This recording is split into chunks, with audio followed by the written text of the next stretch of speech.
don't hate metal tubs.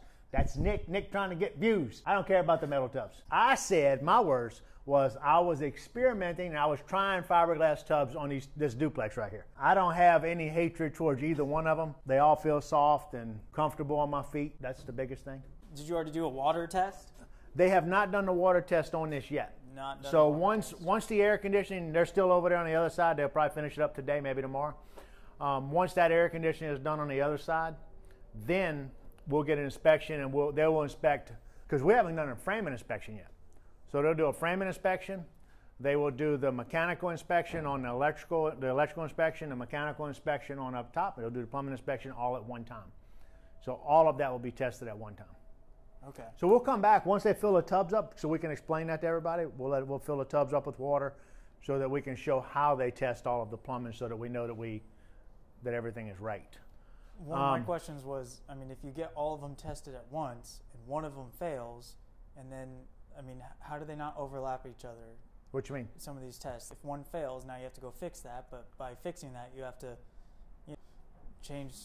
get into something or dismantle something. So you remember we had all of the plumbing before we put any bathtubs or anything. All of the plumbing was done under the slab. So we know under the slab is good, right? Right. So that's not a problem. So if they do it now, they're going to fill that tub up to water, which will cover all of this right here. So we'll know if any of this right here leaks with water. They will then put a pressure test on this. They won't put water in these lines right here, but they'll put air in it, 60 pounds of air, and it'll have to hold. So they'll have a gauge on it somewhere where they fill it up with an air compressor. It'll have that air in it when the inspector comes and looks at it to make sure that it's holding in the pressure on the air. We still got the top, so when they fill this up with water, there should be no water coming out here or anything like that right there. Now, these were already tested, so we already know they're not leaking. Okay. But that'll let us know that right around our drain isn't leaking. It'll let us know that isn't leaking in the back, just to double check. So that initial plumbing test was the first one. See that pressure gauge right there? I didn't know they had it in already. So this is a pressure gauge. So what they'll do is they'll come in and they'll fill it up with the pressure, and it'll hold. And if you say, well, why doesn't it have pressure? I think these had pressure on them the other day, but all it takes is for somebody to come by, open this valve right here, and you no longer got pressure. Yeah. So that's why they'll wait to the last minute and come in and put a final pressure test on it when it's done. Then once that's done, insulation. Insulation. Okay. This is a data box right here. So we run data boxes in anything that we build. I don't want nobody drilling holes in the side of my house to run cable in here. So this runs outside. They will hook to these wires outside. Gotcha. And then once they hook to this right here, it all comes in here. Everything's fed from here. There should be a place in each one of the bedrooms where they can hook to their TV, and one in the living room. Okay. So with AT&T fiber, you don't already have a fiber internet line going to there? He will probably run a conduit from here that runs up top, where they can get it. If they can get it into the attic, they can come and drop through a conduit going into this data box. Then perfect. So there would be an access point from the outside into the attic for that type of line. Well, they can always run it up and we'll run it into the soffit or whatever, however we need to do it. I don't see that on this box, so I'll have to talk to Bo about that, because that's definitely something we want to have, because we know, they've been running fiber all up and down the roads right now. You notice they got all the roads shut down where Cumberland Electric's running fiber. Yeah. So we need to be prepared for that. The white wire you see running, this wire right here, that is going to be a number 14 wire. So it used to be all of the wire was white. Now all of the wire is color coded. So anytime you look at one of these, you'll see the writing right here. I don't have my glasses, so I can't read. You should be able to, you can see better than me. A little bit, but yeah. This is a number 14 wire because it's white. Number 14. Now some of the older number 14 wire is white, number 12 wire is white, number 10 wire is white. This is something that they changed recently in the last several years. I don't know how far back it went. It's been a long time. That's a number 10 wire. So you see this orange wire right here is a number 10. Then you see a yellow wire. These yellow wires here are number 12. So if you go to the kitchen, all of the kitchen wires should be running. That's going to give us a 20 amp circuit, a number 12 wire, a 15 amp circuit on a number 14 wire, and a 30 amp circuit on a number 10 wire. So if you look at what's going on in the kitchen right here on the receptacles, they're running number 12. So it's yellow. Gotcha. That, it's something you might one day want to know. I don't know. Well, a kitchen uses only an amp. You got to have a 20. All your receptacles up here are going to be 20 amp. 20 amps, and then what needs more? You don't. I mean, you might run some kitchen equipment, that big blenders or mixers or something that would do that right there, or use that kind of power. But for the most part, on the receptacles on the walls, you're not going to exceed the 15 amps that it is. Okay. Now you can run a number 10. This is a number 10 wire that they're running over here to this receptacle. This receptacle could be a 15 amp receptacle right here. But he probably pulled it off of the kitchen and said, all right, we're already on 20, we're going to run it as 20 amp and put it, just to have it. But then you see where the TV box is right here, we're picking up with 15 amp receptacles, 15 amp circuits. Right there, it goes 15, 20, 30, 40 amps? Well, 30 will feed out water heater. Okay, so a water heater needs like 30 Water amps? heater will need a 30 amp. Then if you look at our heating unit up there, it's going to have a 60 amp breaker that runs to it. 60, and that's standard? I mean, could it run off 30? No. It has to be 50 or above? Or? Well, no, you take, if we're going to use a 10 kW, you take 10,000 watts divided by 240 volts, and I'm not going to tell you what that is. I have to look at it. That might be 40. I might have just, but where's your stove at? So the stove's going to have a 60 on it.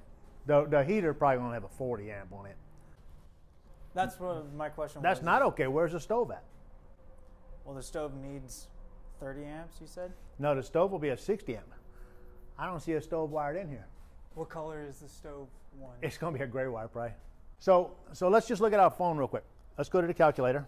So if we have a 10,000 watt heating element, okay? Mm-hmm. So 10,000 watt heating element, we put 10,000, and let's say it's 220 volts, we divide that by 220, and that's going to tell us it's 45 amps. So you're probably going to have to put a 50 amp breaker in there to hold that, maybe a 60 amp breaker to cover that. If we put 7,500 watts, then we'll go with a 40 amp breaker. Okay. And I know people are going to be hammering me on the numbers. I'm just thinking in my head, okay? Yeah. So we don't have, so this is going to be the main feeder, but we don't have that. That's a star there. Stove? That thing's going over here? Or is that a stove wire? That ain't big enough. I don't have my glasses, so I can't see the size of the wire. That looks more like a number 8. So that's going to run, or that's going to be running the air conditioner heat. So there is no stove wire. Wait up, what's this right here? That's not big enough either. So we got one running into, I'm still looking. Well, I don't think this wire right here is. Oh, here it is. Here's a stove wire, right here. Look at that. That's a huge one. So what's that size? I can't read it. Probably gonna be a number 6, I would say. Where does it say? I don't know. I don't have my glasses on. Oh, we look dumb. Cut that out the video. Looks like there's some numbers here. We got a 6 or 600. Well, 600 volts. It should say a number 6 wire. It's rated up to 600 volts, but it should be a number 6 wire. Okay. Well, then it's 600 volts. So because that's stove should pull 60 amps. All right. Anything else we need in this house? Any questions? Insulation. What kind of insulation are you using? So we're gonna actually use a foam insulation on the ceilings, on the attic. Okay. So rather than insulating our attic right here, we're actually going to insulate the roof rafters, and that's going to give us, because we're sprinkling this house and we got to put a sprinkler system in this house. We're a little bit concerned about running the water lines for the sprinklers across the ceiling, and then just over insulating the ceiling, because eventually that insulation falls down enough, and let's say some of it gets exposed, or you have somebody come up here and they're crawling around in this attic, and the next thing you know, they kick it off of that water pipe for the sprinkler system, and some fluke reason we don't have heat in here or something when it's running, then the next thing you know, it busts, the heat ain't running cold enough or hot enough, then the next thing it does is it busts that water line. So we want to protect that as much as we can. So we're going to come in here, we're going to we're going to foam the roof rafters all the way across, so that's going to give us all the way outside, it'll be solid. So it'll be a solid foam on that. Then we'll use bat insulation in the walls. What's that? Bat insulation? You remember the Pink Panther? Yeah. Yeah, the Pink Panther insulation? Okay. Just regular insulation. Cotton candy. It's called bat because in 16-inch bats, 24-inch bats. Oh, batch? Bat. Okay. Bats. No, I didn't even know that other term then. Yeah. Or that other phrase. So we'll use bat insulation in all the walls. I will probably insulate the walls on the bathrooms, but not, maybe the master bedroom, but not the other bedrooms. We'll see. Okay. How long did it take to do all of the electrical in this? How long did it take? It took the electricians 2.5 days to do all the electrical. Okay. It took the plumbers a day and a half to do all the plumbing on both units. Today is Tuesday, and they just started on the ductwork yesterday. Today's Tuesday or Wednesday? Shoot. No, it's Tuesday. Tuesday. So they just started on it Monday. Okay. So they're rocking and rolling. That's so fast. Didn't seem like it was fast 2 months ago, did it? It's all relative. So Extreme Makeover Home Edition. You remember that? Ty Pennington, HGTV, Extreme Makeover Home Edition? No? Not at all? I don't have TV at home. I guess, okay, yeah. Well, they make an entire house, huge mansion of a house, that's completely custom and unique to the family and whatnot, in 7 days. I don't even see how that's possible. Are you serious? But I've seen them throw houses up fast, though. Well, the thing is, they had hundreds of volunteers. Yeah. And they get it all together. Just the coordination for everything. How much coordination do you have? You got to have somebody that can really coordinate people to be able to bring that many people on a job site and make everybody where they got their job, and you know, everybody knows their position, everybody knows their place, and you can get some stuff done when everybody knows exactly what they need to do. And not all of them had all of the knowledge. You have to figure out what everybody knows and put them in the right spot for what they know. Yep. And anyway, well, we should totally do a reaction video of you watching for the very first time an HGTV Extreme Makeover Home Edition episode. It's a good one. Dude, that's classic 2009. Yeah. This is the duct installation. So the hard duct that comes in, the hard duct work, like this right here, when they build that, they got to insulate that, so they're using this insulation right here for that. Then, as far as this up here is a flex insulation. So on the flex insulation, it comes in 25-foot lengths in a box. They pull out the box, stretch it out, and it's over with. Done. So that's a R8 insulation that needs to be on the ductwork, and we'll probably use, I don't know what the walls will be, R13. Do you work with interior designers? No. Not at all? You see how simple I am? No. I guess because you're not... I don't build anything fancy enough for that. Because you don't stage things, right? No. Do you have my wife will spend, like we're fixing to build another house for personal residence. My wife will spend days and weeks looking up every little bitty thing that she wants. Right. And I will spend exactly no time whatsoever on that, because that does not interest me. I don't care. Makes sense. Do I have a window to look out of, a porch to sit on? Am I cool in the summer and hot in the winter? That's all I want. Because for the rental properties that you have, do you have anything where you are furnishing it? Just the Airbnbs are the only thing we furnish. Okay.